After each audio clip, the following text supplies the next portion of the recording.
have, and this, this is interesting now I think about it. This is just an aside. I sort of went off tangent here.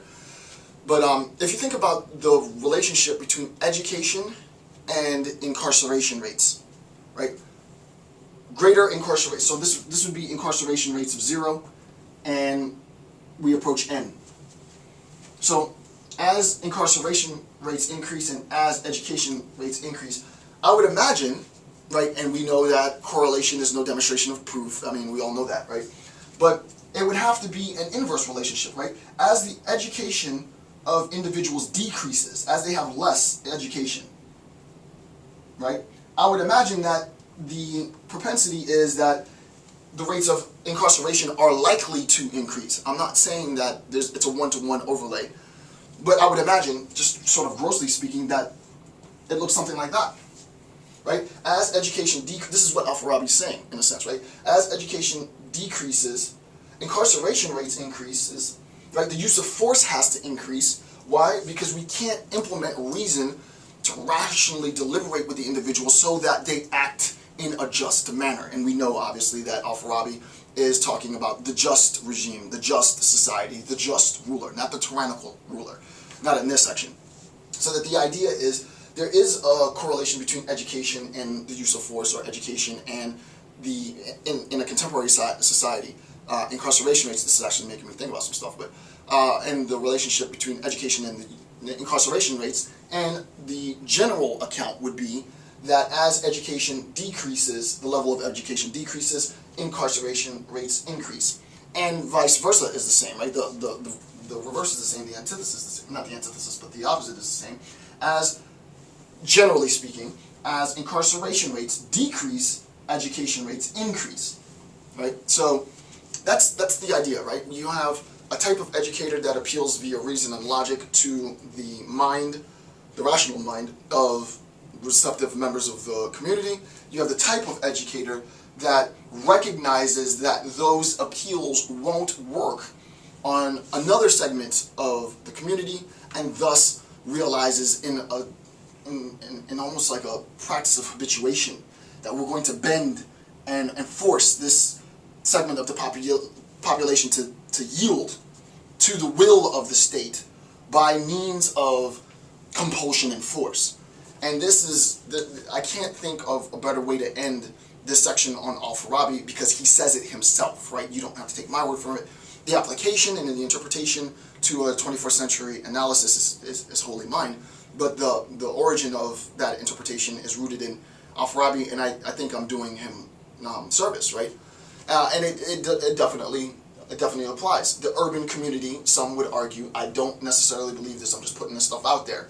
The urban community within the United States of America, and we all know what we mean by urban, right? The urban community in the United States of America, some may argue, though they probably wouldn't say this publicly or out loud, are not receptive to reason and deliberation. They're not receptive to logic and argument. And thus, the educator who attempts to rationalize with members of this community are wasting that political expenditure in appropriating time and effort and resources to this community, because this community is not receptive to logic. This community is only now, this is a really contentious issue, which is why I'm doing this, right? But it's a very, and I'm putting this out there for everybody else to discuss, right? I have other things that I'm interested in, but I'm trying to keep it real.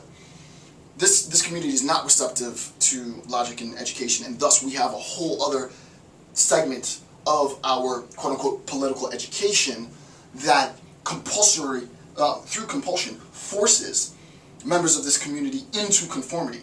And the failure to conform, which is either justified or not, based on what the attempt to enforce conformity pertains to, results in increased incarceration rates, right?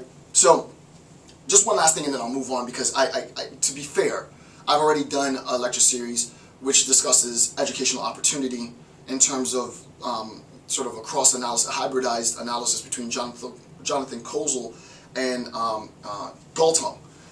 So, I've already done that analysis, and I do personally believe that educational opportunity and the systematic exclusion of educational opportunity for individuals within urban communities has resulted primarily, is one of the reasons why, via structural violence and so many other things, why we have such increased incarceration rates, because the denial of access to education keeps forces almost, if you will, members of the community, of the urban community, at a very low rate of education, which thereby, arguably, increases the likelihood, in a generalized account, that they will serve some serious time in prison, and that they will be victims, if you will, to force. Again, I want to be fair and offer both sides. One side, which there is legitimacy to, you guys know I'm a sophist at heart.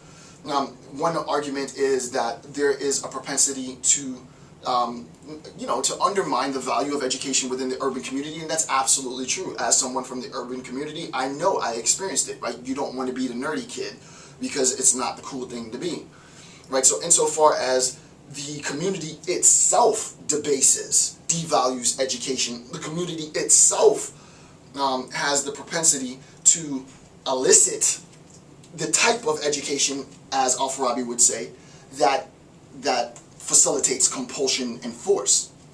Conversely, the other argument is that the arbitrary association between property taxes and educational opportunity necessarily results in a decreased educational accessibility, thus resulting in an increased likelihood for incarceration rates for members of those respective urban populations, right?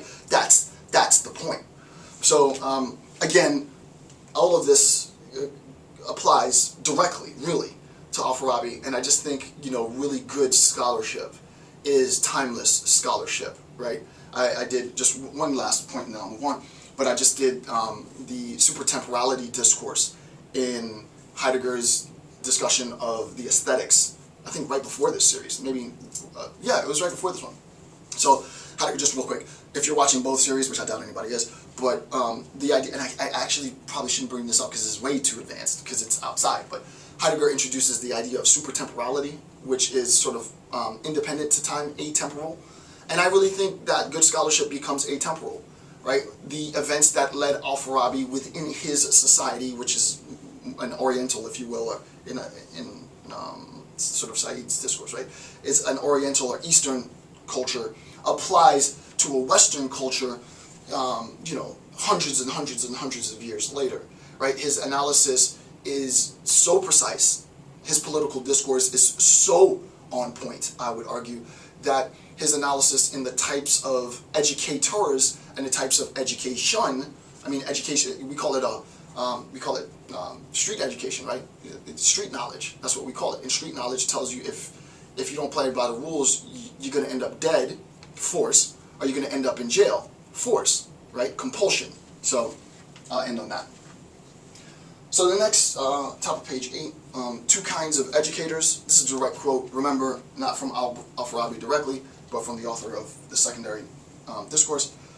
Two kinds of educators. One, a group that educates by persuasion and means of argument.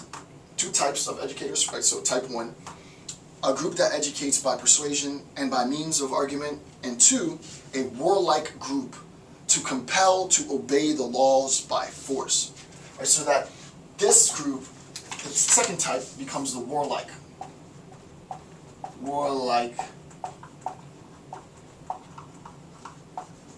Now, for me, I'm going to augment Al-Farabi because I wouldn't say that these are mutually exclusive. Me personally, in a contemporary sense, and this is advanced theories, and obviously I'm going through this much faster because I'm assuming that you guys are comfortable with the jargon and you can keep up with my discourse. But the idea is, for me, in a contemporary setting, I do recognize the ability for an individual educator to oscillate between both stances. Obviously, in my lecture series for a global population, which I give for free and from love, the education assumes that you are susceptible to critical analysis, that you are susceptible to critical thinking, that you are susceptible to self-evaluation, right? There would be no sense in me doing this, at least as far as you guys are concerned, there would be, but there would be no sense in me doing this unless there was a receptive community that was susceptible to argumentation and logic, right? And